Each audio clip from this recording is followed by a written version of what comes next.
Ribbon Murder Gift. Welcome to Cafe Tales. I'm your host, Ailey, and I cannot tell you how much joy it brings me to know you choose to spend your evenings with these stories. Each tale takes time and love to prepare, but your kindness and the way our little community grows make it also meaningful. Thank you for being such a wonderful audience. If you haven't yet, do subscribe so you never miss a new mystery. Now let's gently turn the page and begin tonight's story. Chapter 1.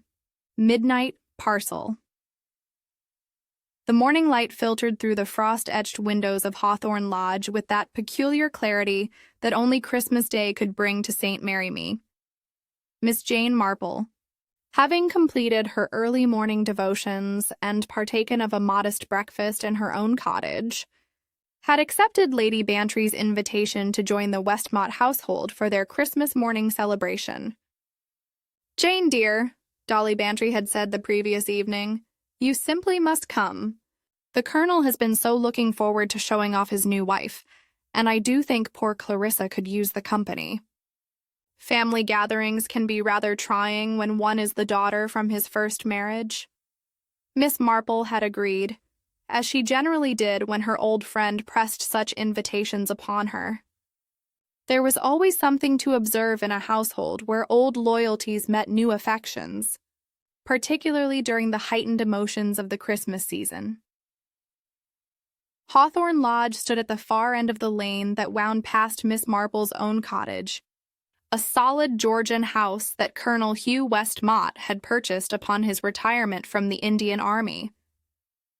The Colonel himself was a man of perhaps 65, with the sort of military bearing that never quite faded, even in civilian clothes. His whiskers were carefully maintained, and his manner carried that particular brand of benevolence that came from years of commanding men who were far from home. "Miss Marple," he boomed as she was shown into the morning room, where the family had gathered around a table laden with parcels wrapped in gay papers and tied with ribbons of every conceivable color. "Delighted you could join us. Sylvia has been quite insisting that Christmas morning isn't complete without neighbors to share the joy." Sylvia Westmont rose from her chair with the graceful movement of a woman conscious of her own charm. She was perhaps 20 years her husband's junior, with that particular prettiness that came from careful attention to detail rather than natural beauty. Her hair was arranged in the latest fashion. Her dress was of good quality, but not ostentatious, and her jewelry was tasteful without being showy. She possessed, Miss Marple noted, with her usual quiet observation, the sort of elegance that spoke of someone who had studied the matter rather than being born to it. "Miss Marple, how perfectly lovely," Sylvia said, extending a delicately gloved hand. "Hugh speaks of you so often, and Lady Bantry, of course, has told me such interesting stories about your adventures." The slight pause before the final word was not lost on Miss Marple, who smiled gently and took the offered seat beside the Christmas tree. She noticed that Clarissa Westmont, the Colonel's daughter from his first marriage, had acknowledged her arrival with a polite nod, but had not risen from her position near the window.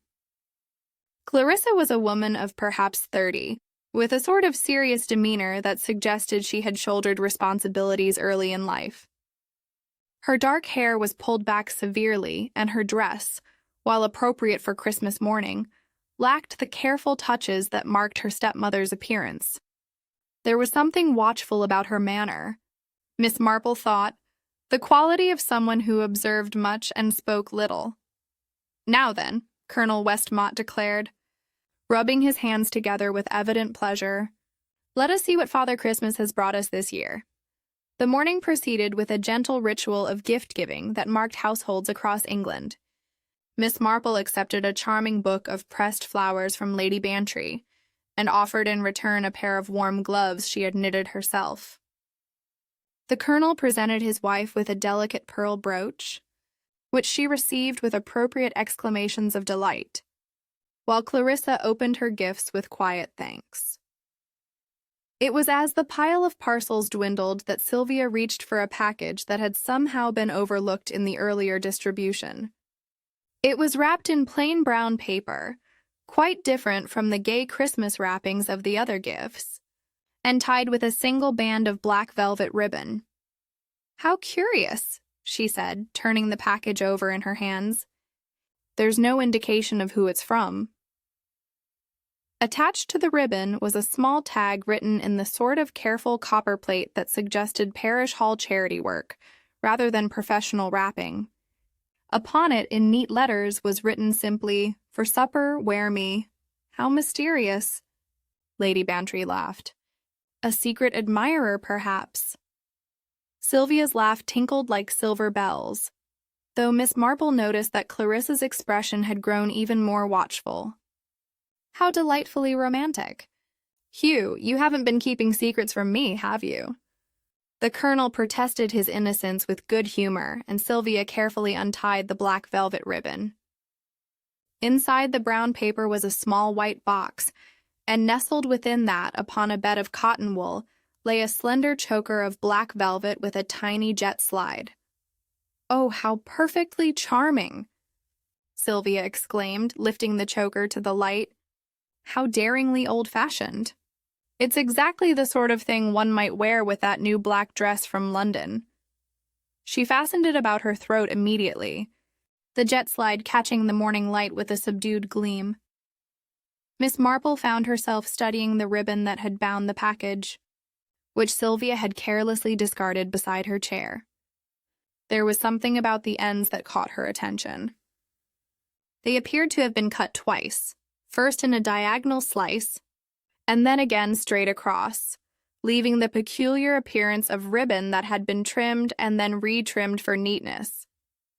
"It suits you perfectly, my dear," the Colonel said warmly, "though I confess myself puzzled as to who might have sent it." "Perhaps it's from someone at the parish wrapping bee," Lady Bantry suggested. "I heard there was quite a gathering at the hall last evening to prepare parcels for the Christmas charity baskets." At this mention of the parish hall, Miss Marple noticed that Clarissa had turned even more toward the window, though whether from discomfort or mere coincidence, it was impossible to say. The morning continued with its gentle pleasures, but Miss Marple found her attention returning repeatedly to the discarded black ribbon and its oddly recut ends. As they prepared to leave for church services, Sylvia complained of a dry mouth. "I do hope I'm not taking ill," she said, pressing a hand to her throat just below the new choker.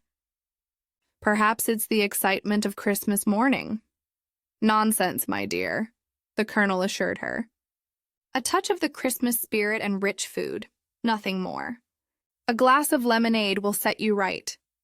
But Miss Marple, observing from her chair by the fire, noticed how Sylvia's hand lingered at her throat and how, quite unconsciously, she had taken the tip of the black velvet ribbon between her lips for a moment, as if to thread it more securely through the jet slide. "One always did that," Miss Marple murmured to herself, "when one had a hat with ties." The observation meant nothing to anyone else in the room, but it lodged itself in Miss Marple's memory with the persistence of all small, seemingly insignificant details that would later prove to matter very much indeed. Chapter 2. Black Velvet. Dry Mouth. The Christmas service at St. Mary, proceeded with its familiar comfort of ancient words and well-loved carols, though Miss Marple found her attention wandering more than was entirely proper.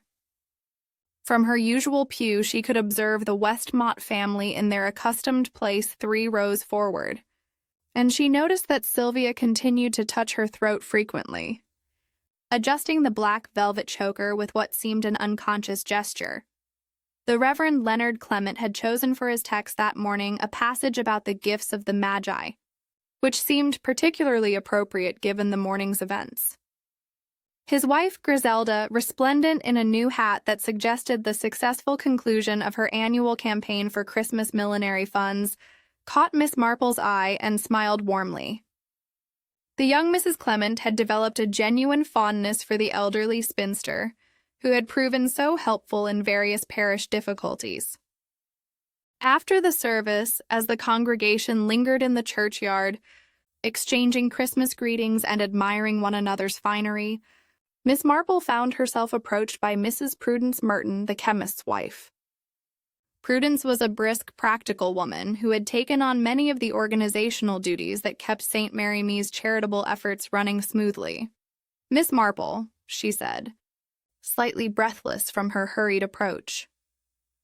"I do hope you'll forgive me mentioning it, but I couldn't help noticing Mrs. Westmott's lovely choker this morning.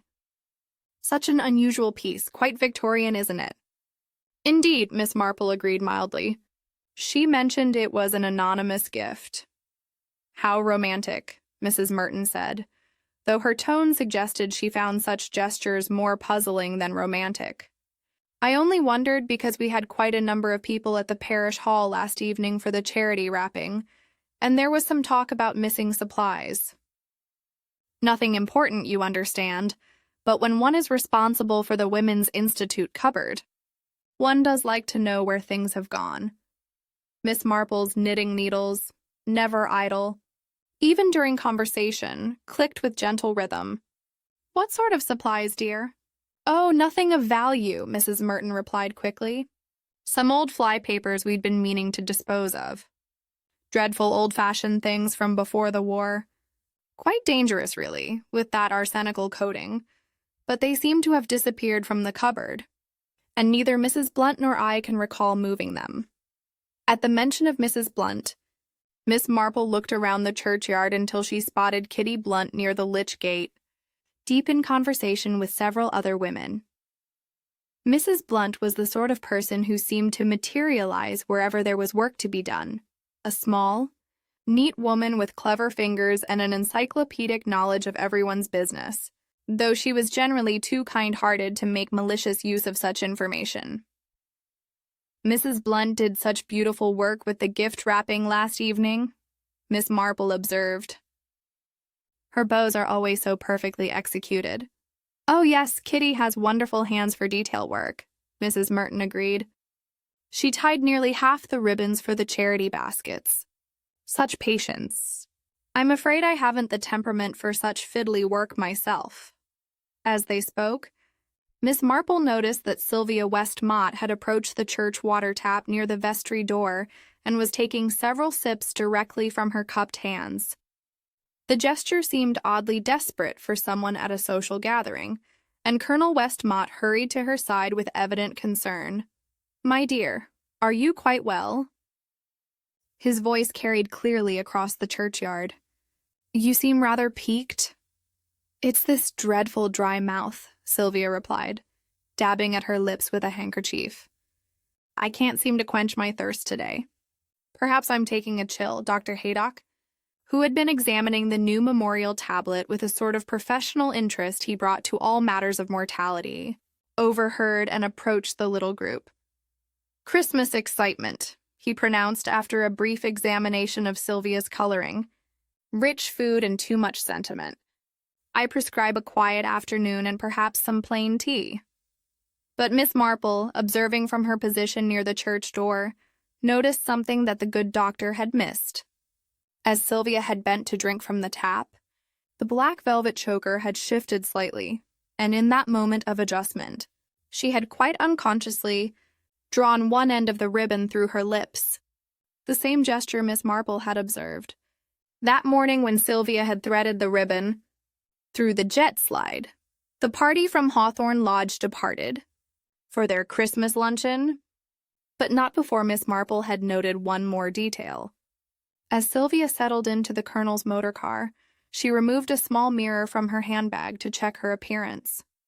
The brief glimpse Miss Marple caught of the mirror's surface showed a tiny greenish smear at the edge, the sort of mark that might be left by lips that had touched something other than rouge or powder. The remainder of Christmas Day passed quietly for Miss Marple, who shared her own modest celebration with her faithful servant Amy. But as evening approached, she found herself increasingly restless, her knitting lying neglected in her lap as she gazed out at the lane that led to Hawthorne Lodge. It was nearly 11 when the telephone rang. a jarring intrusion into the peaceful Christmas night. Amy had long since retired, so Miss Marple answered it herself, surprised to hear Lady Bantry's voice, high and strained with anxiety. "Jane, thank heavens you're still awake. Something terrible has happened at the lodge. Sylvia has been taken dreadfully ill. They've sent for Dr. Haydock, but I'm afraid." "Oh, Jane, could you possibly come?" "Hugh is beside himself, and I think your presence might be helpful." Miss Marple required no further persuasion. Within minutes she had donned her warmest coat and set off down the lane toward Hawthorne Lodge, where lights blazed in every window, and the sound of urgent voices carried on the still night air. She arrived to find the household in considerable upheaval. Dr. Haydock's motor car stood in the drive, and through the drawing-room windows she could see figures moving about with a sort of purposeful haste that spoke of serious illness. Lady Bantry met her at the door, her face pale with worry. "It came on so suddenly," she explained as they hurried up the front steps. "We'd had such a lovely evening, carols around the piano, a bit of port, all very festive. Then just after 11, Sylvia complained of feeling faint. She turned the most dreadful gray color and collapsed before Hugh could catch her." Inside the house, Miss Marple could hear the Colonel's voice from the floor above, urgent and pleading, while heavier footsteps, presumably Dr. Haydock, moved about with medical efficiency. In the drawing room, she found Clarissa West-Mott sitting alone beside the dying fire, her face a mask of controlled emotion. "Miss Marple," Clarissa said, rising as they entered. "How kind of you to come. I'm afraid—" Her voice caught slightly. "I'm afraid it looks very serious indeed." On the occasional table beside Clarissa's chair, Miss Marple noticed the small white box that had contained the morning's mysterious gift. The black velvet choker lay coiled inside it like a sleeping serpent, no longer around Sylvia's throat. Almost without thinking, Miss Marple moved closer, and with the sort of casual gesture that came naturally to someone accustomed to examining domestic details, ran one finger along the inner surface of the velvet. The texture was wrong somehow, not quite the smooth nap one expected from good velvet, but slightly gritty, as if fine particles had been caught in the pile. As she lifted her finger to the light, she could see tiny crystals clinging to her skin, crystals that caught the lamplight with a dull, ominous gleam. At 20 minutes past 12, Dr. Haydock's heavy tread descended the stairs, and his grave expression told the story before he spoke the words. Sylvia West-Mott was dead, and Christmas at Hawthorne Lodge had become something very different indeed. Chapter 6. Had fly papers gone? Inspector Slack arrived at Hawthorne Lodge with his customary air of bustling efficiency, though Miss Marple noticed that even his usual confidence seemed somewhat muted by the circumstances of a Christmas night death. The inspector was a man who preferred his mysteries to present themselves at convenient hours, and with obvious motives, neither of which appeared to be the case here. "Seasonal collapse," he pronounced after a brief consultation with Dr. Haydock and a cursory examination of the scene. "Rich food, excitement, perhaps a weak heart we didn't know about. These things happen, particularly with the ladies who don't take proper care of themselves." Miss Marple, who had positioned herself quietly in the corner of the drawing-room with her knitting, made no immediate comment. She had learned long ago that Inspector Slack's initial pronouncements were often as much an attempt to convince himself as anyone else, and that patience frequently yielded better results than contradiction. Colonel West-Mott, however, was not inclined toward patience. "But she was perfectly healthy," he protested, his military bearing barely containing his distress. "Dr. Haydock examined her only last month for the insurance policy, didn't you, Doctor? Clean bill of health, you said." "Indeed," Dr. Haydock confirmed gravely, "though one must remember that sudden gastric disturbances can overcome even the strongest constitution." The symptoms Mrs. West-Mott displayed, the pallor, the collapse. The rapid onset, these are consistent with acute gastroenteritis, possibly brought on by rich food or nervous excitement. She did complain of that dry mouth all day, Lady Bantry added reluctantly, and she seemed to drink an unusual amount of lemonade. Miss Marple's needles continued their gentle clicking as she absorbed these observations. From her position, she could still see the discarded choker in its white box, and something about its appearance continued to trouble her. The velvet had a peculiar quality to it, not merely the gritty texture she had felt, but a faint odor that seemed oddly familiar, though she couldn't immediately place it. "If I may," she ventured quietly, "I wonder if anyone has noticed an unusual smell about the poor dear's jewelry." Inspector Slack's expression suggested he found this observation irrelevant, but Clarissa Westmont rose from her chair and approached the box. She lifted the choker carefully and held it near her face. "There is something," she said slowly. "Not perfume, certainly. Something rather flat, stale, like old water. Water that has been standing with paper, perhaps," Miss Marple murmured. This observation earned her a sharp look from Inspector Slack, but before he could respond, there was a commotion at the front door. Voices could be heard in the hall, Mrs. Merton's brisk tones and the higher, more anxious voice of Kitty Blunt. "We came as soon as we heard," Mrs. Merton announced as she was shown into the drawing room. "The news has already reached the village. How perfectly dreadful for you all." Kitty Blunt followed more hesitantly, her small hands twisted together in obvious distress. Poor Mrs. Westmont. And on Christmas Day, too. It seemed so wrong somehow. Miss Marple studied the two women with her usual careful attention. Mrs. Merton appeared genuinely shocked but maintained her characteristic composure, while Mrs. Blunt seemed almost overcome with emotion, though whether from grief or some other cause was difficult to determine. "Mrs. Merton," Miss Marple said gently, "you mentioned earlier today that some old fly papers had gone missing from the parish hall cupboard. I wonder if you've had a chance to investigate further." "Fly papers?" Inspector Slack interjected with obvious irritation. "What possible relevance could fly papers have to a case of gastric collapse?" But Mrs. Merton had gone quite pale, and her practical mind had evidently made connections that the inspector had not. "You don't mean to suggest," she began, then stopped herself with visible effort. "Perhaps," Miss Marple suggested mildly, "we might take a look at the parish hall in the morning. If there are indeed missing supplies, it might be wise to account for them, particularly if they were of a hazardous nature." The suggestion was met with various degrees of enthusiasm, but Inspector Slack, faced with the combined pressure of Miss Marple's gentle persistence and the growing unease of the assembled company, grudgingly agreed to investigate. The following morning dawned gray and cold, with the peculiar emptiness that follows Christmas Day. Miss Marple, having spent a largely sleepless night turning various possibilities over in her mind, was ready when Inspector Slack called for her at 9. The parish hall stood at the end of the village green, a modest building that served the community for everything from wedding receptions to women's institute meetings. Mrs. Merton met them at the door with keys in hand, and her usual efficiency somewhat dampened by obvious anxiety.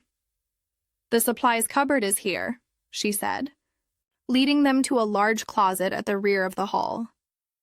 "We keep all the various odds and ends that accumulate from different activities." The cupboard was indeed empty of fly papers, but Miss Marple's attention was immediately drawn to other details. On one of the shelves sat a basin, not the usual enamel ware one might expect in such a place, but an old earthenware bowl with a distinctive brown glaze.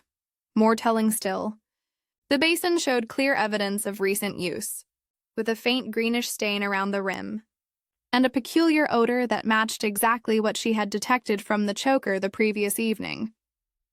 "This basin," she said quietly, "was it here yesterday?" Mrs. Merton frowned.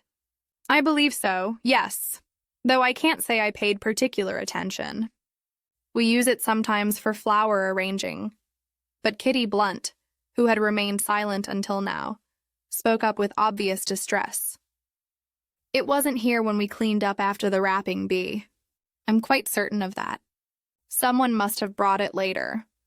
Miss Marple bent close to examine the basin, noting not only the staining, but also the presence of what appeared to be paper fragments stuck to the sides, brown paper with partially legible printing that included the words fly destroyer and poison. Inspector, she said quietly, I believe we may need to reconsider our assessment of Mrs. Westmott's death. Near the basin, almost hidden behind a stack of hymn books, lay a damp rag that had dried into stiff folds. When Miss Marple lifted it carefully, the same distinctive odor arose, the smell of old water and dissolved paper, with an undertone that reminded her uncomfortably of the chemistry lessons of her youth. Inspector Slack, faced with this accumulating evidence, could no longer maintain his position that Sylvia Westmott had died of natural causes. As he made notes about the basin and its contents, Miss Marple found herself thinking about the particular wickedness of a method that turned the very domesticity of ribbons and jewelry into instruments of death. There's something else, Kitty Blunt said suddenly, her voice barely above a whisper. About the wrapping last night, I used 2 identical spools of black velvet ribbon from our supply box.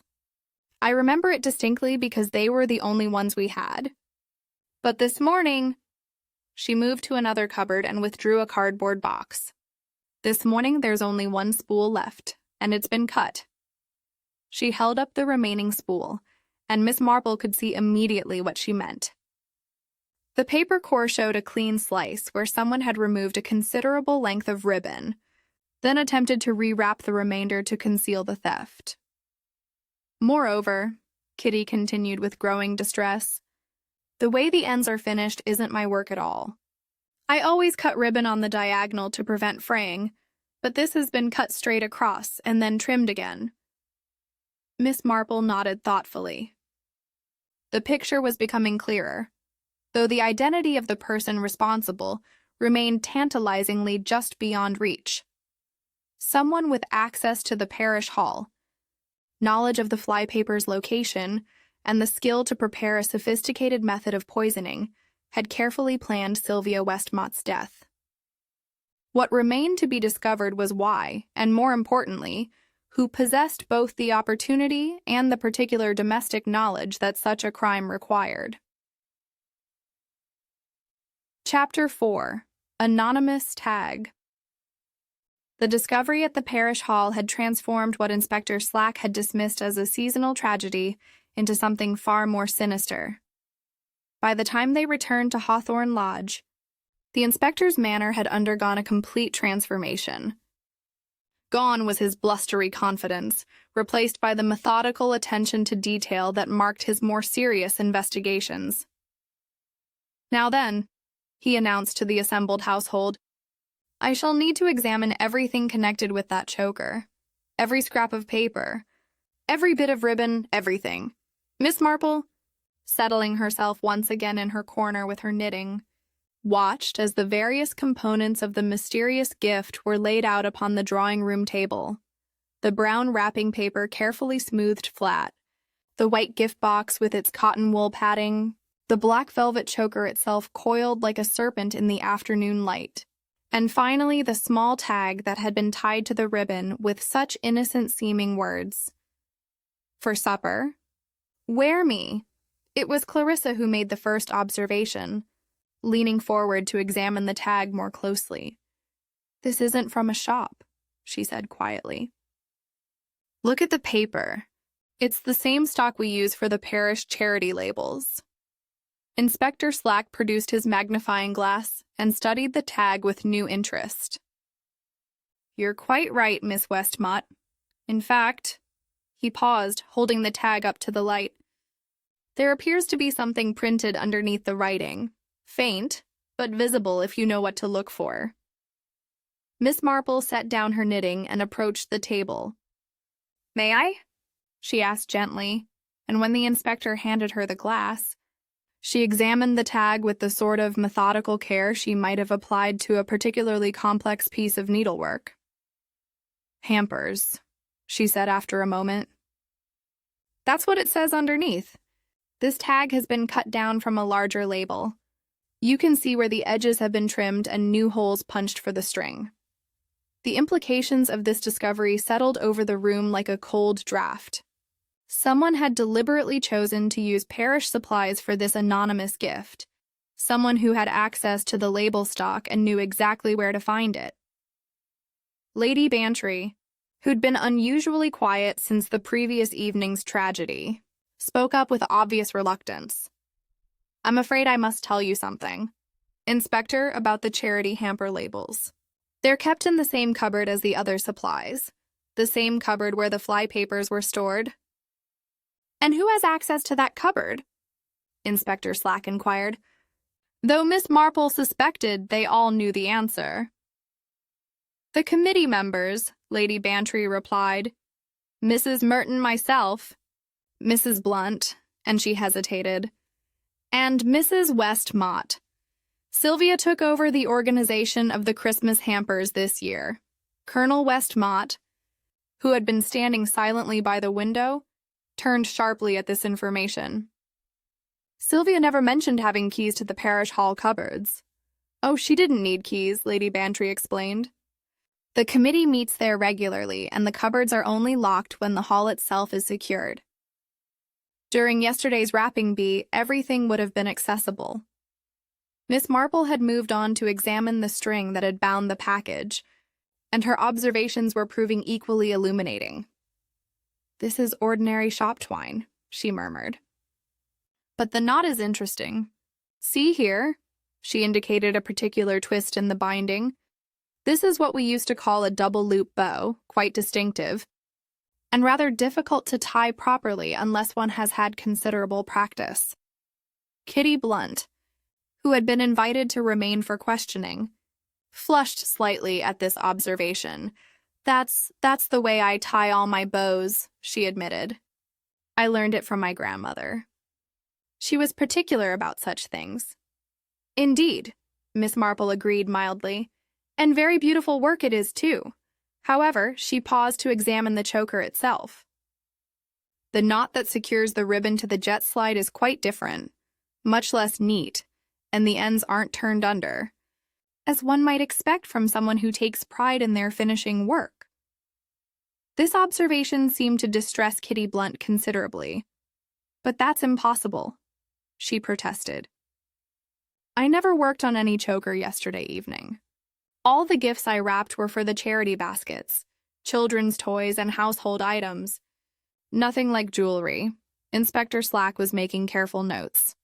But Miss Marple could see that he was struggling to piece together the implications of these various discoveries. The evidence suggested someone with access to parish supplies and knowledge of Kitty Blunt's distinctive bow-tying method. Yet the finishing work on the choker itself was notably inferior to what Mrs. Blunt would have produced. There's something else, Miss Marple said thoughtfully, returning to her examination of the choker. The ribbon ends show a peculiar sort of wear. Not the clean-cut one would expect from a proper pair of sewing scissors, but something more ragged, as if they had been cut, then trimmed again with a different implement. She held the ribbon up to the light, and the others could see what she meant. The velvet ends showed not one clean slice, but evidence of multiple cuts. First a diagonal trim, then a straight cut across, and finally what appeared to be small nips to remove loose threads. Most curious, Dr. Haydock observed. He had returned to conduct a more thorough post-mortem examination, and had remained to hear the results of the parish hall investigation. It suggests someone who was perhaps improvising, making corrections to work that wasn't quite right the first time. Clarissa West Mott had been listening to these exchanges with growing power, and now she spoke up with obvious distress. I think I should tell you something, Inspector, something I noticed yesterday morning. but didn't think important at the time. All eyes turned to her, and she continued with visible effort. When Sylvia was adjusting the choker at breakfast, I noticed that she had a habit of wetting the ribbon tip with her lips when threading it through the slide. She said it was something one always did with ribbon ties, an old-fashioned trick to make them easier to thread. The significance of this observation was not lost on anyone present. If the ribbon had been treated with some sort of poison, then the very act of wearing and adjusting the choker would have ensured that the toxin was ingested. Miss Marple nodded slowly. That would explain the dry mouth she complained of throughout the day, and the increasing thirst. The poor dear was quite literally poisoning herself with each adjustment of a new gift. The room fell silent as the full horror of the crime became apparent. The question now, Inspector Slack said grimly, is who possessed both the opportunity and the specialized knowledge necessary to prepare such a device, and more importantly, why they should wish Mrs. Westmont dead. Miss Marple resumed her knitting, her needles clicking with thoughtful rhythm. The technical aspects of the crime were becoming clear, but the human motivations remained obscure. In her experience, such elaborate methods usually sprang from equally complex emotional circumstances, and in a household where old loyalties met new affections, there were always undercurrents that might not be immediately apparent to casual observation. The investigation was far from over, but already the careful domesticity of the crime suggested a perpetrator who understood not just the mechanics of poison, but the intimate habits of daily life that would make such a method effective. Chapter 5. Based by the Scullery Fire. The afternoon shadows were lengthening when Miss Marple made her request, couched in the sort of gentle language that made refusal seem churlish rather than sensible. "Inspector," she said, setting aside her knitting with deliberate care, "I wonder if it might be possible to examine the domestic arrangements here at the lodge. In my experience, crimes of this particular nature often leave traces in the most mundane places." Inspector Slack, who had been growing increasingly frustrated with the accumulating evidence that seemed to point in several directions at once, was inclined to grasp at any suggestion that might bring clarity to the investigation. "What sort of traces, Miss Marple?" "Well," she replied thoughtfully, "if someone prepared that dreadful solution from the flypapers, they would have needed somewhere to do the work, somewhere with water and privacy and means of disposal for any residue." Colonel Westmont, eager to assist in any way that might bring his wife's killer to justice, immediately offered to show them through the house. "The servants have the day off?" "Of course," he explained as he led them toward the rear of the building. "Boxing Day privilege. There's only cook's niece helping in the kitchen today." The scullery at Hawthorne Lodge was a typical example of its kind, a practical room designed for the messier aspects of household management.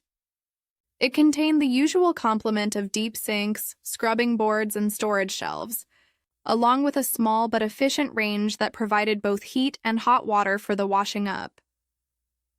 Miss Marple moved through the space with a sort of systematic attention she might have applied to spring cleaning, noting the arrangement of implements and the telltale signs of recent activity. It was beside the range that she made her first significant discovery.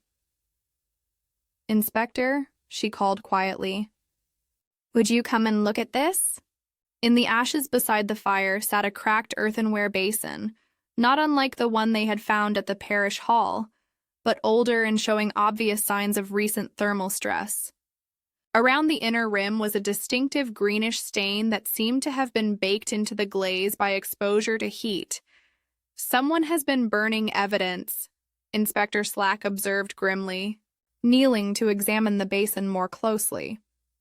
"Indeed," Miss Marple agreed, "and not entirely successfully, I'm afraid."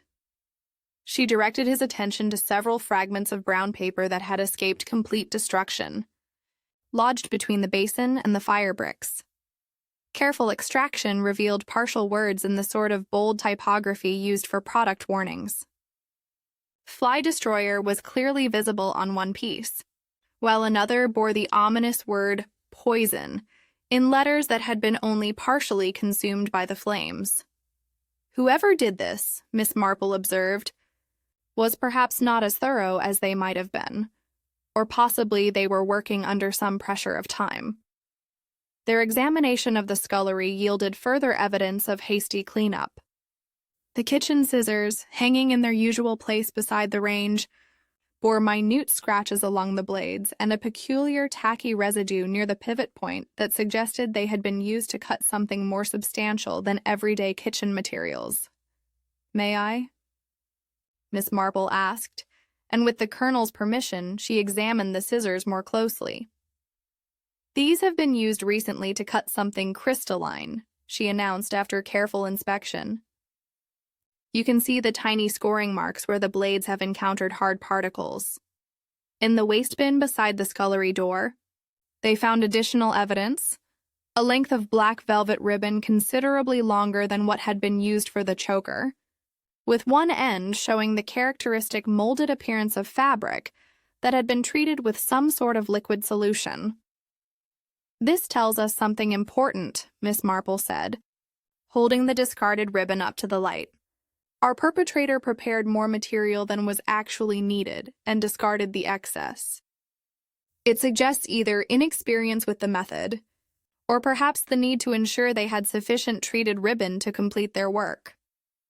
Inspector Slack was making careful notes of each discovery, but Miss Marple could see that he was still struggling to connect these physical evidences with a particular individual. "The scullery being a common area of the house," she said thoughtfully, "could theoretically have been accessed by any member of the household or their recent guests. The question," she continued, "is one of opportunity.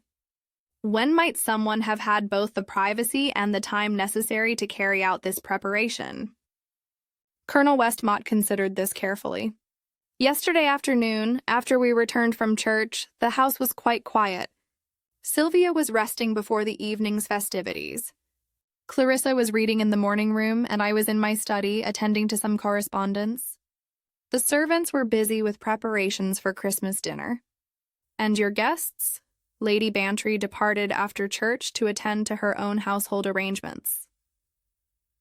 Dr. Haydock made his usual social calls around the village. As for the others, and he paused, clearly uncomfortable with the implications of his answer, "I'm afraid I couldn't say with certainty where everyone was during those afternoon hours." Miss Marple nodded understandingly. The sort of informal Christmas visiting that characterized village life made it difficult to establish precise alibis for anyone, particularly during the quiet hours between church and evening celebrations. "There is one more thing," she said, directing their attention to a shelf near the scullery window. "That small pottery jar there, the one with a handwritten label." The jar in question bore a faded label reading "Sugar Caster" in careful script, and when Inspector Slack examined it, he found that the mouth of the jar showed traces of the same greenish residue they had observed elsewhere. "Someone has been using this to measure out small quantities of something," Miss Marple observed. "The residue suggests it was not sugar, despite the label." Inside the jar, barely visible unless one knew what to look for, were several tiny crystals that had adhered to the pottery sides. When Inspector Slack carefully scraped them onto a piece of paper, they gleamed with the same dull luster that Miss Marple had first noticed on her finger the previous evening. The preparation was quite methodical, she concluded.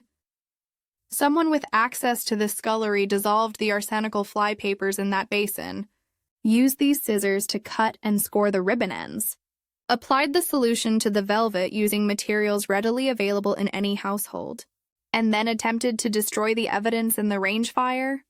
But who? Inspector Slack demanded, his frustration evident. Any number of people could have had access to this room during yesterday afternoon.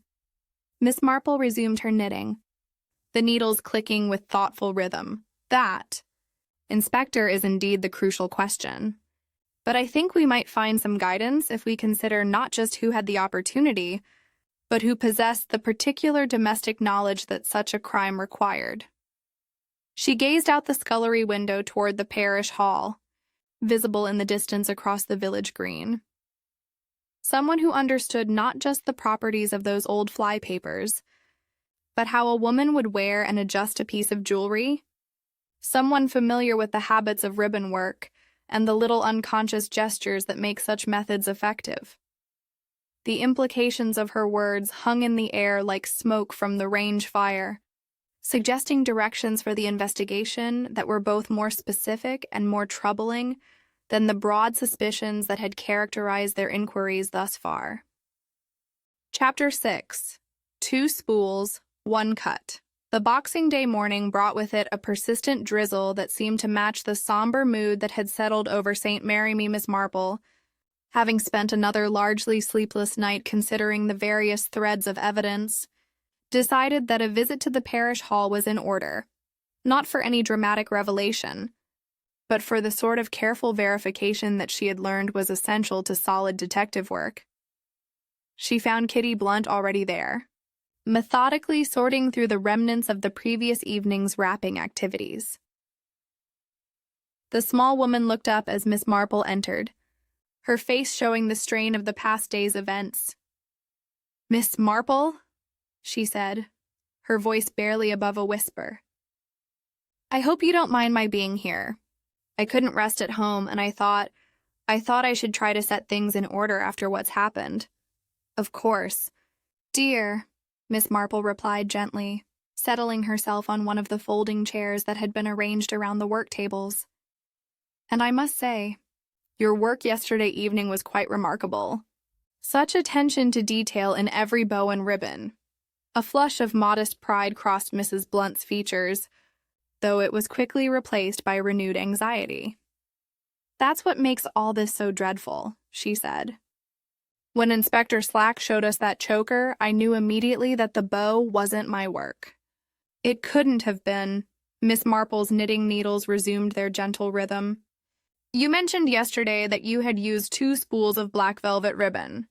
Could you show me where those were kept?" Mrs. Blunt led her to a large cardboard box that sat on a shelf near the supply cupboard. Inside were dozens of spools of ribbon in various colors and widths, organized with the sort of meticulous care that spoke of long practice in managing charitable activities. "Here," she said, pointing to a section where ribbons were arranged by color. There were 2 identical spools of black velvet, about 3 4-inch width. I remember them particularly because they were the only ones we had in that color, and I needed them for several of the larger packages. She withdrew the single remaining spool and held it up for Miss Marple's inspection. The paper core showed clear evidence of having been cut, not the gradual unwinding that would result from normal use, but a clean slice that had removed a substantial length all at once. "You see," Mrs. Blunt continued, "I always unwind ribbon carefully, cutting only what I need for each package.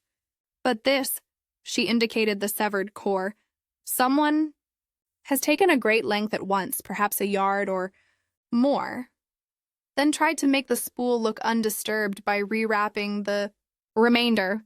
Miss Marple examined the spool with her usual careful attention. "And your normal method of cutting ribbon ends?"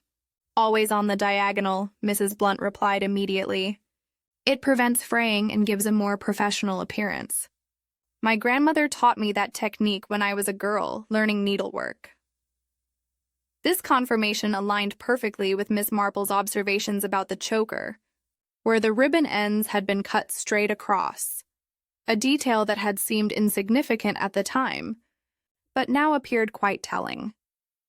"Mrs. Blunt," Miss Marple said carefully, "I wonder if you could help me understand the timeline of yesterday evening's activities.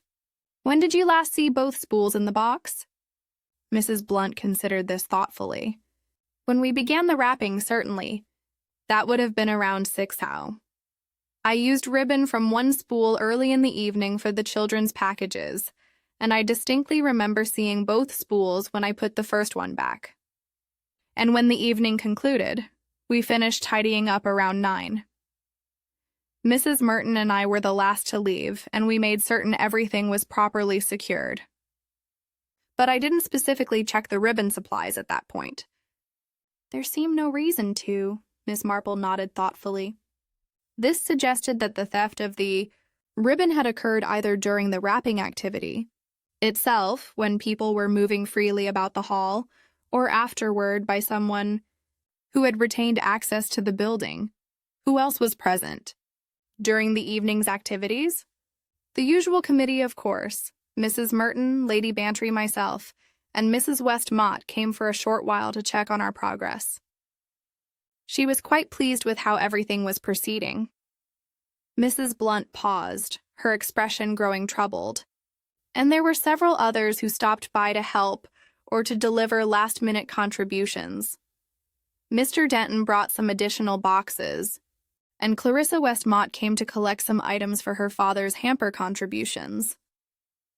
This information was particularly interesting to Miss Marple. The presence of multiple people during the evening would have provided ample opportunity for someone to remove the ribbon without immediate detection, particularly if they were familiar with the layout of the supplies. "Tell me about the ribbon-cutting technique you observed on the choker," Miss Marple requested. "What specifically made you certain it wasn't your work?" Mrs. Blunt's response was immediate and definitive. The ends were wrong entirely, cut straight across rather crudely and then trimmed again, as if someone had made a mistake and tried to correct it. And there were tiny loose threads that hadn't been properly sealed, something I would never allow in any work bearing my name. She demonstrated with a scrap of ribbon from another spool, showing how her diagonal cuts created clean, finished edges that required no additional trimming. Moreover, she continued, the way the ribbon was threaded through that jet slide was quite wrong, too loose in some places, too tight in others. Someone had clearly struggled with the work. Miss Marple absorbed this information while considering its implications. The evidence suggested someone who had attempted to replicate Mrs. Blunt's distinctive style, but lacked her skill and experience, someone who understood the general technique, but could not execute it with professional competence. "There's something else," Mrs. Blunt added reluctantly, "about the bow that secured the package itself. While it was tied in my usual double-loop style, there was something hesitant about it, as if someone had practiced the technique, but hadn't quite mastered the confidence that comes with years of repetition." This observation struck Miss Marple as particularly significant. It suggested not merely someone copying Mrs. Blunt's work, but someone who had specifically studied her methods well enough to attempt reproduction, yet not well enough to achieve genuine mastery. "Mrs. Blunt," she said gently, "in your opinion, who among your acquaintances would be most familiar with your ribbon-working techniques?" The question clearly distressed the small woman, who twisted her hands together in obvious anxiety. Well, anyone who has worked with me on parish activities would have observed my methods, and I did demonstrate the double-loop bow at the Women's Institute meeting last month. Several people commented on the technique. Miss Marple's needles continued their thoughtful clicking as she processed this information. The picture that was emerging suggested careful premeditation rather than sudden impulse. Someone who had observed Mrs. Blunt's work closely enough to attempt imitation, who understood both the rhythm of parish activities and the personal habits that would make such a method effective. The question now was not merely who had possessed the opportunity to commit this crime, but who had invested the time and attention necessary to plan it so elaborately. In Miss Marple's experience, such meticulous preparation usually sprang from equally deep-seated motivation, and in the apparently harmonious world of village life, such feelings often lay hidden beneath surfaces of perfect respectability. Chapter 7: Sugar on the Scissors. The return journey to Hawthorne Lodge provided Miss Marple with an opportunity to reflect upon the accumulating evidence, though she found herself no closer to identifying the perpetrator with certainty. The technical aspects of the crime were becoming increasingly clear, but the human element, the why behind the elaborate method, remained frustratingly elusive. She arrived to find Inspector Slack in an animated discussion with Dr. Haydock in the morning room, their conversation ceasing abruptly as she was announced.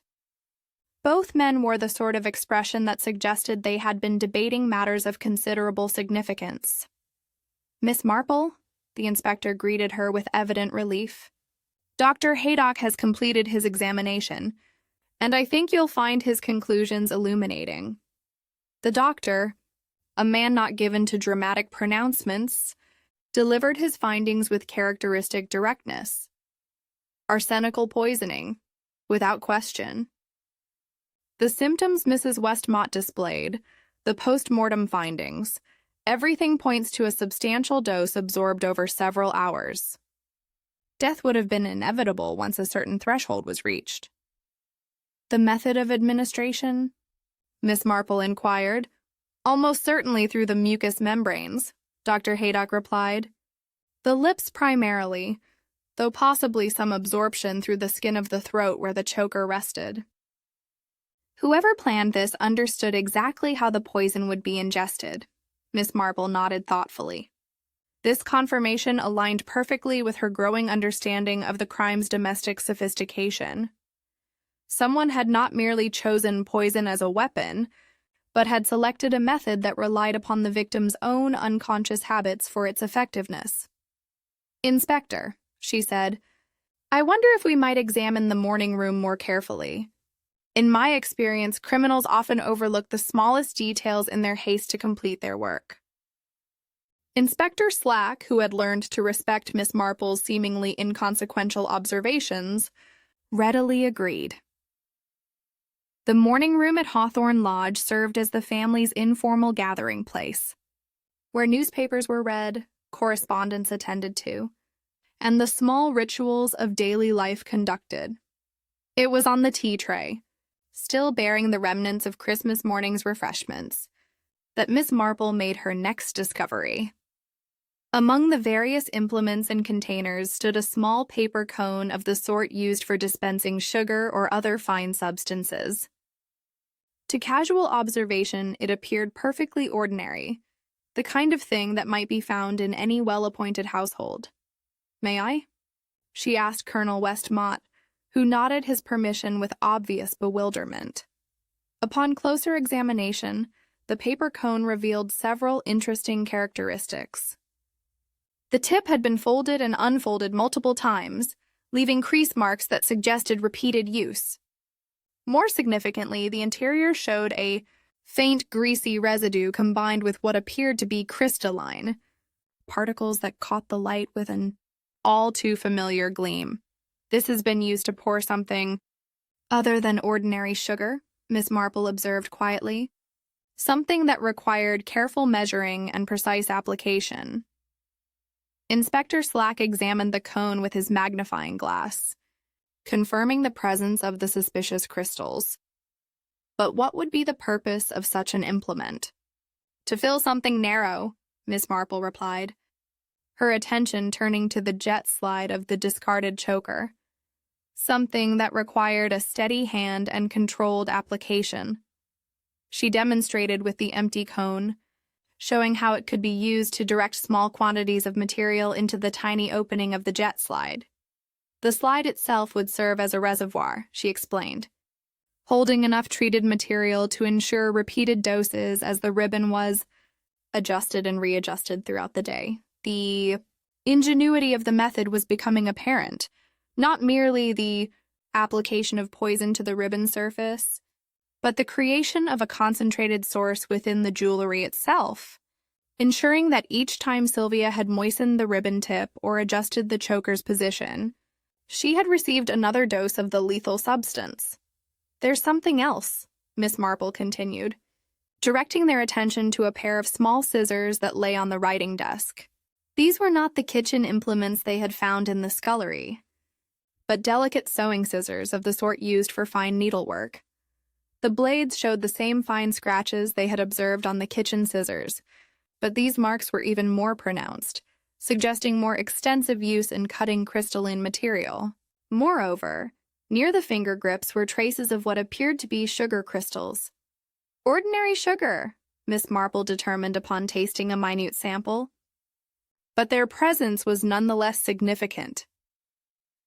"Someone has been making sugar work," she announced. "The sort of delicate candy making that requires precise cutting and shaping." Clarissa West Mott, who had been listening to these exchanges with growing pallor, spoke up with obvious reluctance. "Those are my scissors," she admitted. "I was making sugar mice for the village children, a Christmas tradition my mother established. I always prepare them on Christmas Eve for distribution on Boxing Day."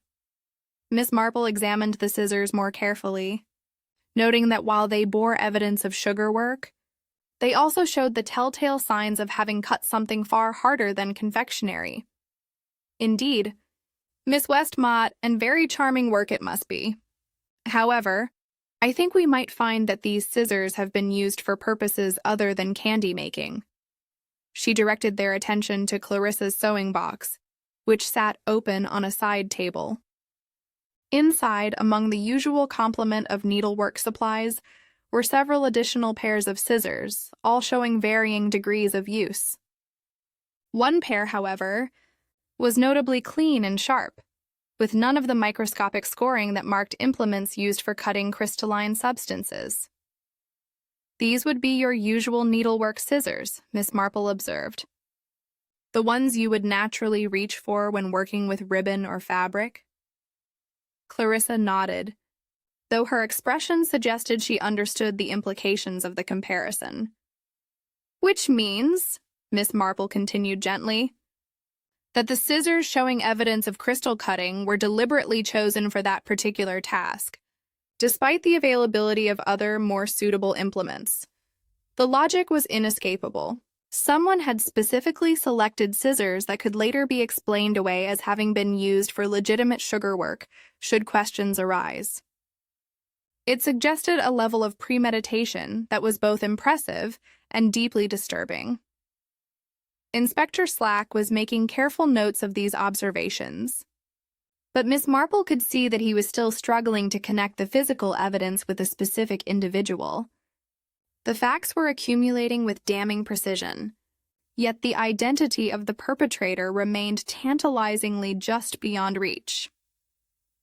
"There is one more thing," Miss Marple said thoughtfully, her attention returning to the jet slide of the choker. "The interior surface shows clear evidence of having held something other than mere ribbon, a crystalline residue that has been carefully placed and allowed to accumulate." She demonstrated how the slide's narrow opening would have made it an ideal repository for concentrated poison, releasing small amounts each time the ribbon moved through it. "Quite ingenious, really," she observed, with a sort of professional admiration that one craftsman might show for another's work, however reprehensible its purpose. The picture was nearly complete now, a crime of extraordinary domestic sophistication, planned and executed by someone with intimate knowledge of both poison and the small habits that govern daily life. What remained was to identify which member of their small community possessed both the technical knowledge and the emotional motivation necessary for such an elaborate revenge. Chapter 8. The Chemist Ledger. The afternoon was well advanced when Miss Marple suggested what she termed a small constitutional to Merton's chemist shop in the village center. Inspector Slack, who had begun to recognize the significance of her seemingly casual proposals, accompanied her with considerably more enthusiasm than he might have shown earlier in the investigation. The shop itself was typical of its kind, a narrow establishment with high wooden shelves lined with bottles and jars, the air redolent with a particular mixture of carbolic soap, lavender water, and mysterious pharmaceutical compounds that mark such places throughout England. Behind the polished counter stood Prudence Merton, in her crisp white apron and businesslike manner, suggesting complete competence in all matters relating to village health and hygiene. Miss Marple, Inspector, she greeted them with her customary briskness, though Miss Marple detected a certain tension beneath the professional courtesy. How may I assist you this afternoon? Mrs. Merton, Inspector Slack began formally. I'm afraid we must ask to examine your sales. Records for the past week in connection with the investigation into Mrs. Westmott's death. The effect of this request was immediate and revealing. Mrs. Merton's composure, which had remained steady throughout the previous day's discoveries, showed distinct signs of strain. Her hands moved nervously among the items on the counter, and she required 2 attempts before successfully locating the leather-bound ledger that contained her transaction records. Of course, she said, though her voice carried less conviction than her words. Though I'm not certain what relevance our ordinary business might have to such a tragedy. Miss Marple accepted the ledger with gentle thanks and began examining the entries with the sort of methodical attention she might have devoted to a particularly complex knitting pattern. The records were maintained with admirable precision, each sale carefully noted with date, customer name, item purchased, and quantity dispensed. It was the entries for December 23rd that proved most illuminating. In Mrs. Merton's neat handwriting, Miss Marple found several purchases that seemed innocent enough individually, but formed a troubling pattern when considered together. Miss Clarissa Westmott, she read aloud. Salvador's 6 flypapers. She looked up at Mrs. Merton with mild inquiry. Salvador would be for medical purposes, I assume. Indeed, Mrs. Merton replied quickly. Miss Westmott mentioned that her stepmother had been feeling somewhat unwell. Nothing serious, but she thought it wise to have smelling salts available during the Christmas celebrations. And the flypapers? Mrs. Merton's discomfort became more pronounced. She said they were to complete the disposal of our old stock from the parish hall. Quite thoughtful of her, really. Those old arsenical ones are dangerous to have lying about. Miss Marple continued her examination of the ledger, noting other entries that seemed relevant to their investigation. Mr. Rolfe Denton, she read. Black hair dye, glycerin. Her eyebrows rose slightly. An unusual combination for the holiday season. Mr. Denton explained that he was restoring an old mahogany picture frame, Mrs. Merton said, her relief at discussing a different customer evident in her voice. The hair dye was for touching up dark stains in the wood, and the glycerin was to help the solution penetrate properly. Quite a common technique among antique dealers, I'm told. Inspector Slack made careful notes of these purchases, but Miss Marple could see that he was struggling to understand their significance to the case. She continued her methodical review of the records, noting several other transactions that might prove relevant. Mrs. Dorothy Bantry, she observed, purchased iodine and bandaging. Nothing unusual there, I suppose. One always likes to be prepared for minor accidents during holiday gatherings. Precisely, Mrs. Merton agreed. Lady Bantry is most conscientious about such matters. It was as Miss Marple reached the entries for Christmas Eve that she made her most significant discovery. Mrs. Catherine Blunt, she read slowly, purchased what appears to be quite a substantial quantity of materials. Mrs. Merton moved closer to examine the entry, her expression growing increasingly troubled as she read her own handwriting. Glycerin. Cotton wool, brown wrapping paper. She paused, her voice becoming uncertain. I had forgotten about Mrs. Blunt's purchases. There's more, Miss Marple continued. Sealing wax, string, and she squinted at the final entry, what appears to be misc. Small items. Could you clarify what that notation represents? Mrs. Merton's professional composure finally cracked entirely. That is, Mrs. Blunt asked for several small items. Nothing of particular significance individually, but she trailed off, clearly uncomfortable with the direction of the inquiry. Mrs. Merton, Inspector Slack interjected with growing authority, I must insist that you provide complete details of Mrs. Blunt's purchases. This is a murder investigation. The effect of the word murder was immediate and dramatic. Mrs. Merton sank onto the stool behind the counter, her face pale with the realization that their village tragedy was indeed something far more sinister than natural death. She purchased small paper cones, Mrs. Merton admitted reluctantly, the sort we use for dispensing powders and a quantity of jet beads, old, stock that we keep for customers who do their own jewelry repair. Miss Marple exchanged a meaningful glance with Inspector Slack. The significance of these purchases, when combined with the other evidence they had gathered, was beginning to paint a very clear picture indeed. Mrs. Merton, Miss Marple said gently, did Mrs. Blunt explain the purpose of these various purchases? She said she was preparing some small gifts, Mrs. Merton replied, her voice barely above a whisper. Handmade items for Christmas distribution. She's always been so clever with handicrafts. I thought nothing of it at the time. And the timing of these purchases? Christmas Eve morning just after we opened. She was my first customer of the day. Miss Marple nodded thoughtfully. This timing suggested considerable advanced planning. Someone who had determined well before Christmas Day exactly what materials would be needed for their deadly purpose. There's one more thing, Mrs. Merton added, clearly struggling with some internal conflict.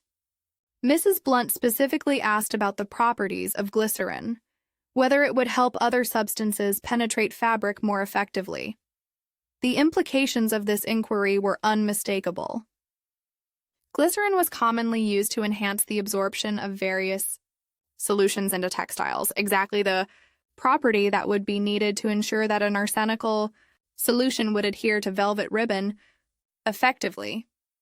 Inspector Slack was making rapid notes, his earlier confusion replaced by the sort of focused attention that marked the final stages of a criminal investigation. The pattern of purchases, when combined with the physical evidence they had already gathered, pointed toward a conclusion that was both logical and deeply disturbing. Inspector, Miss Marple said quietly, I believe we now understand not merely how this crime was committed, but by whom. The question that remains is why someone who seemed to embody all the virtues of village life should have chosen such an elaborate and cruel method of revenge. The answer to that question, she suspected, would prove to be rooted in the sort of hidden resentments and accumulated grievances that could fester beneath the surface of even the most apparently harmonious community.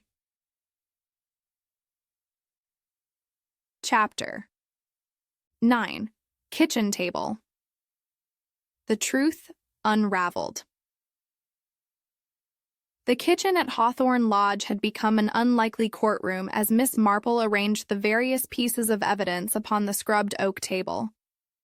Inspector Slack sat opposite her, his notebook ready, while Lady Bantry occupied a chair by the window, her usual vivacity subdued by the gravity of what was about to unfold. Colonel West Mott stood near the range, his military bearing barely concealing the emotional strain of the past 2 days.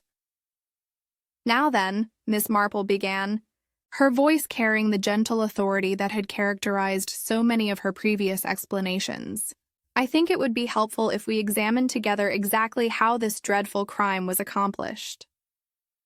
She had laid out the components methodically, the cracked basin from the scullery, fragments of the burned flypaper wrappers, the scored scissors, the paper cone with its telltale residue, and finally the black velvet choker itself, coiled like evidence of humanity's capacity for domestic evil.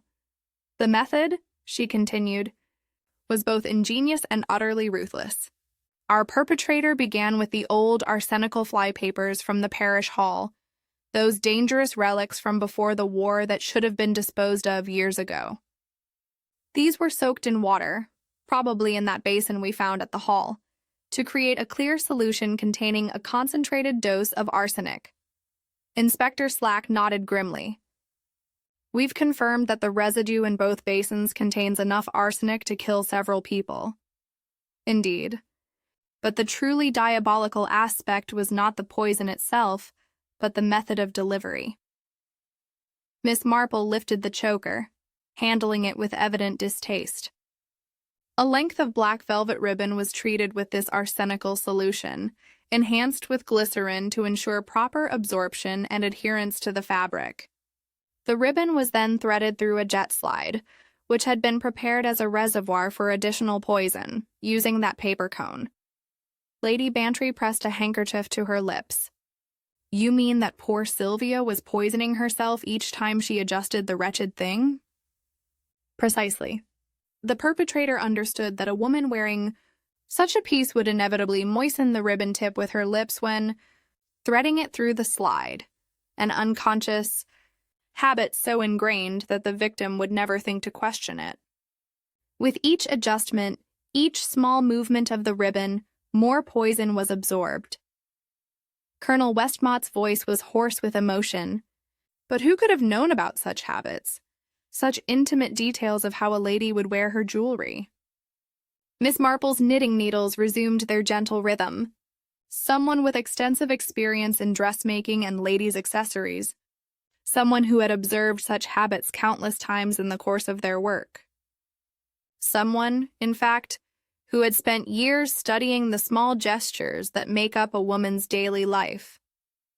The kitchen door opened quietly, and Kitty Blunt entered, her face pale but composed.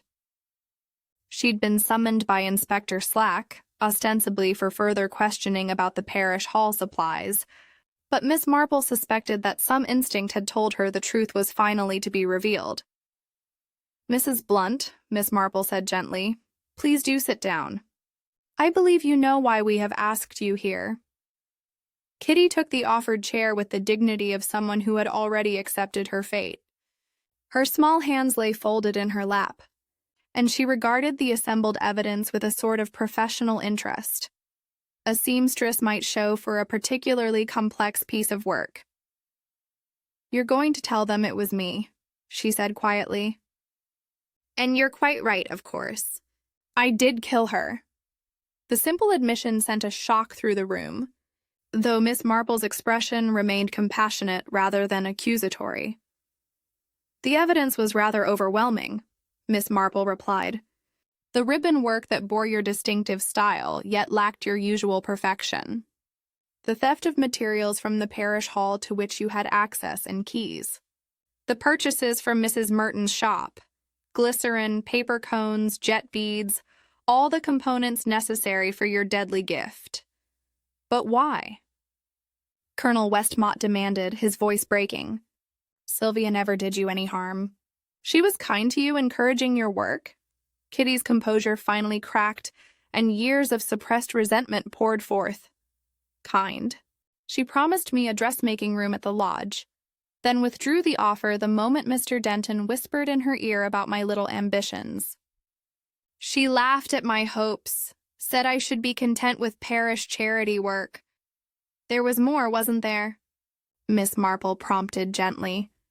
"The apprenticeship fund," Kitty whispered. "My brother's future depended on that money. Funds donated by good people for the village children. She borrowed it to pay Mr. Denton for some antique nonsense, never meaning to return it. When I discovered the truth, she said I was being dramatic, that it would all be sorted out eventually." Lady Bantry gasped. "But that was sacred trust money." "Indeed," Kitty continued, her voice growing stronger with the relief of confession. "I realized that if the scandal became public, it would destroy not just her reputation, but the entire charitable structure of the village. So I chose a different sort of justice." Inspector Slack had been making careful notes throughout this exchange. "And the method, Mrs. Blunt?" "Such elaborate preparation suggests considerable premeditation." "I wanted her to suffer as she had made others suffer," Kitty replied with frightening calm. "A quick poison would have been too merciful, but this way she would spend her last day in discomfort, never knowing why, never able to fix what she had broken." Miss Marple studied the small woman with a mixture of pity and horror. "You chose Christmas Day deliberately, didn't you?" The day when family gatherings would make the gift seem natural, when the victim would be most likely to wear new jewelry for the evening's festivities. "I never meant for her to die," Kitty protested, though without real conviction. I hoped, she would only become ill enough to be frightened into making restitution." "Mrs. Blunt," Miss Marple said sadly, "arsenic in such concentrated doses was always going to be fatal. You prepared enough poison for several victims. Not one mild lesson."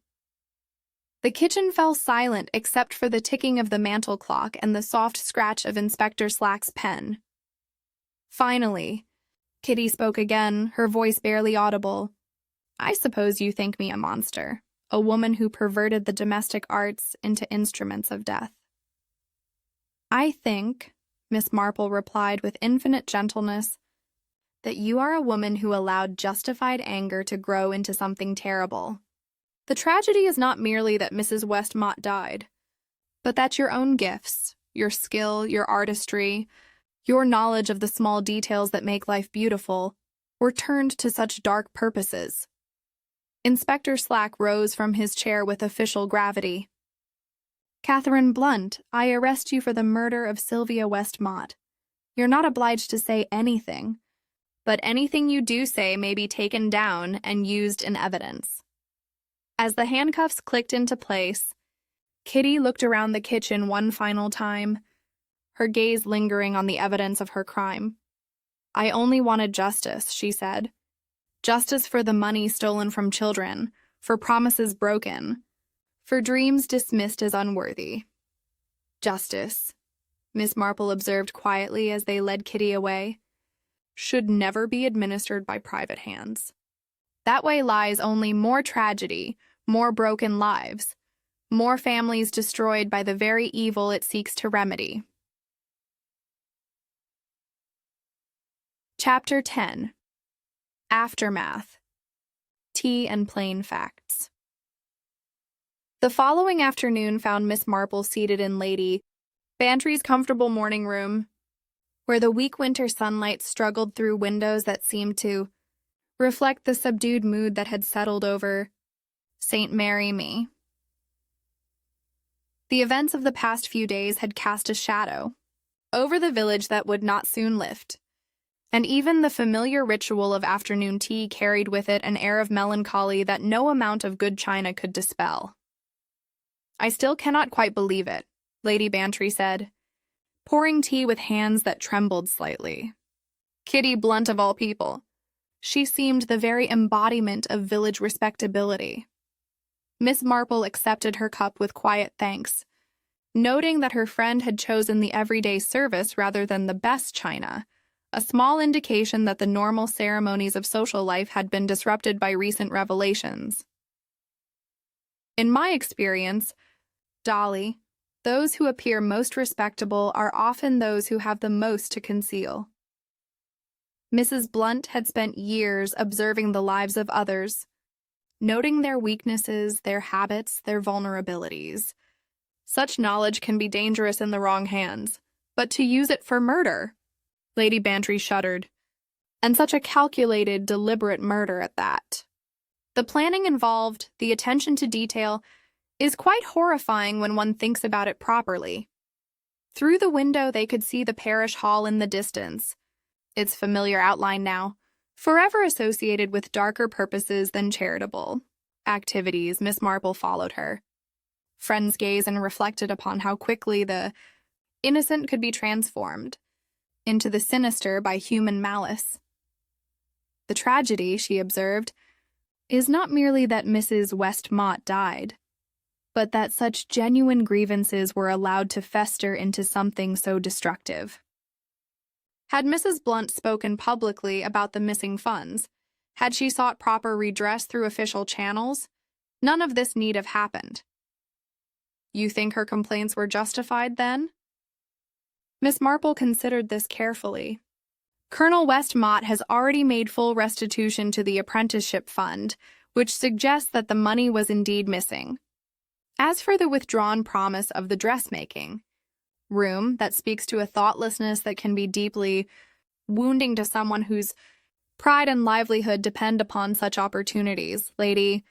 Bantry set down her teacup with more force than was strictly necessary. But surely such slights, however hurtful, cannot justify taking another person's life. Indeed not, Miss Marple agreed firmly. What disturbs me most is the premeditated nature of the crime. This was not a moment of passion or sudden rage, but a carefully planned revenge that required weeks of preparation. Mrs. Blunt studied her victim's habits, acquired the necessary materials, practiced the required techniques, all while maintaining the appearance of devoted service to the community.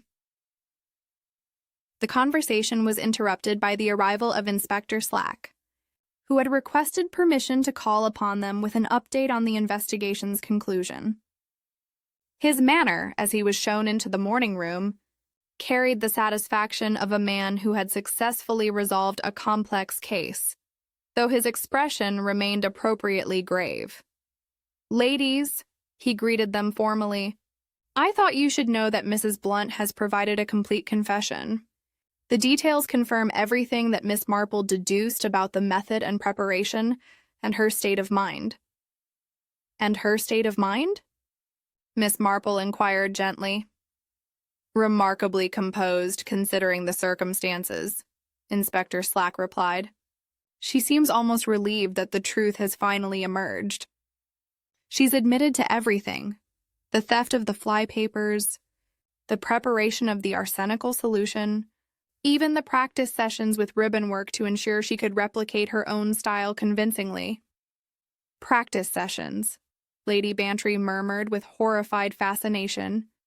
"She actually rehearsed the murder." According to her confession, she spent several evenings perfecting the technique of treating ribbon with the poison solution and threading it through jet slides.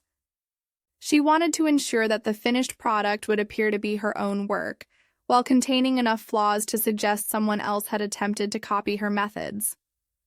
Miss Marple nodded thoughtfully. "A clever touch, that it would have deflected suspicion from her had we not examined the evidence so carefully." She counted on the natural assumption that a killer would not deliberately implicate their own area of expertise.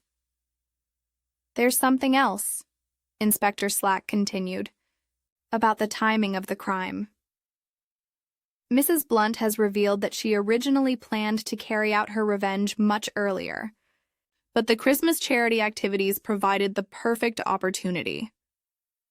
The wrapping bee gave her access to all the necessary supplies, and Christmas morning ensured that the gift would be opened and worn immediately. How thoroughly she planned it all, Lady Bantry murmured with horrified fascination, even down to choosing a day when the victim would be most likely to display her new jewelry. Miss Marple's knitting needles resumed their gentle rhythm as she contemplated the human elements of the tragedy. "What saddens me most is the waste of genuine talent. Mrs. Blunt possessed remarkable skills. Her needlework was beautiful. Her organizational abilities were exceptional, and her understanding of domestic arts was encyclopedic. All of that knowledge and ability perverted into an instrument of death. Will she hang?" Lady Bantry asked quietly. Inspector Slack's expression grew even more solemn. "That will be for the courts to decide. Though given the premeditated nature of the crime and the particularly cruel method employed, I suspect the outcome is not in doubt." The room fell silent as they contemplated this grim reality. Miss Marple gazed out at the village that had been her home for so many years, noting how the familiar landmarks now carried associations that would never entirely fade. The parish, Hall, the chemist shop, even Hawthorne Lodge itself, all would forever be connected with this Christmas tragedy. "There's a lesson in all this," she said finally, "about the dangers of allowing grievances to accumulate in silence, about the importance of addressing wrongs before they poison the well of community trust. Mrs. Blunt might have had legitimate complaints, but her chosen method of redress has destroyed far more than one life." "You mean the damage to village trust?" "Indeed. How many people will now wonder what their neighbors truly think of them? How many acts of kindness will be viewed with suspicion? How many small courtesies will be examined for hidden motives? Miss Marple's voice carried genuine sadness. Mrs. Blunt has wounded the very fabric of community life that she claimed to cherish.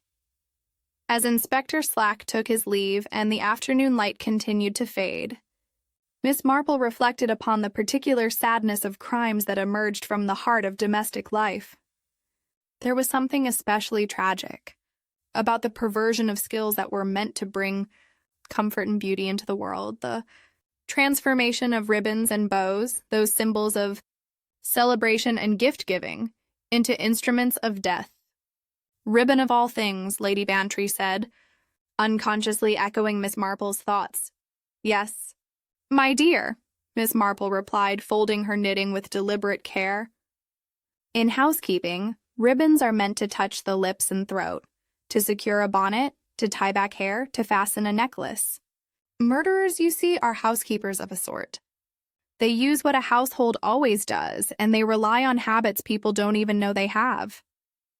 As the two friends sat in contemplative silence, the village of St. Mary Me continued its quiet existence around them, forever changed by the knowledge that even the most innocent gestures of daily life could be turned to deadly purpose by a mind consumed with resentment and revenge.